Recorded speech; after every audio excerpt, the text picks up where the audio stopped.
So I have to admit, we were a little bit worried about last night because it was really cold here in the hut. Because nobody is here because it's winter in Tasmania. So we set up the tent inside the hut and slept in there, and we actually had a pretty good night. My bag is like negative 18-degree bag, so I should be warm enough. But yeah, so last night, the toilets are really, really, really far away, and last night was the very first night that I have ever in my entire life not had to get up in the middle of the night to go to the bathroom to do a wee or other things while I was camping. And I'll explain a little bit more about that later, but that was the most amazing experience of my life, just to be able to sleep through the night and to not have to get up and get dressed and walk 5 million miles down to the toilet in the freezing cold. And yeah, it was incredible, but more on that to come. But yeah, so we've just woken up, we've had a coffee, our jet boil, and it's about 6 o'clock in the morning, and we are going to be packing up here in a minute, hopefully waiting for the sun to come up, and then hike to the next hut. Whew, I have to admit, this trip has been a little bit different from last time, and it's not only because it's freezing, but last year when we came on the overland trek, I was actually waiting to have surgery for severe endometriosis. So about 2 weeks after we got back from doing our hike, I had my surgery, and I had gotten diagnosed about 6 months before that via laparoscopic surgery with a frozen pelvis. So what that means is that every single organ in your abdomen is adhesed together with scar tissue. Everything.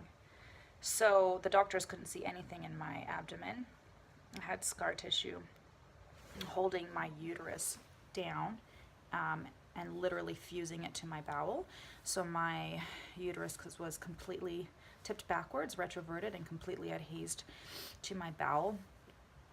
And that I had endometriosis in my bowel, which obviously caused a lot of IBS, irritable bowel symptoms. I also had adhesions around my bladder, which means I had to pee all the time.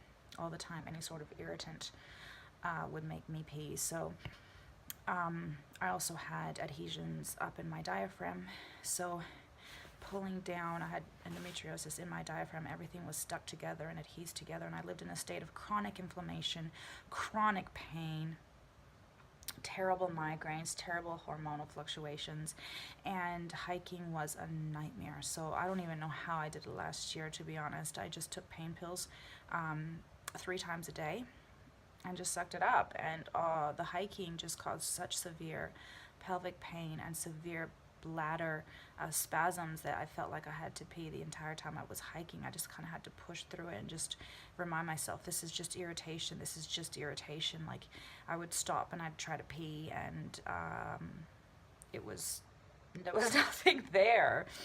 Too much information, I know, but I'm just talking a little bit because I'm trying to raise some awareness about this, you know, about the pain that women go through that people don't understand.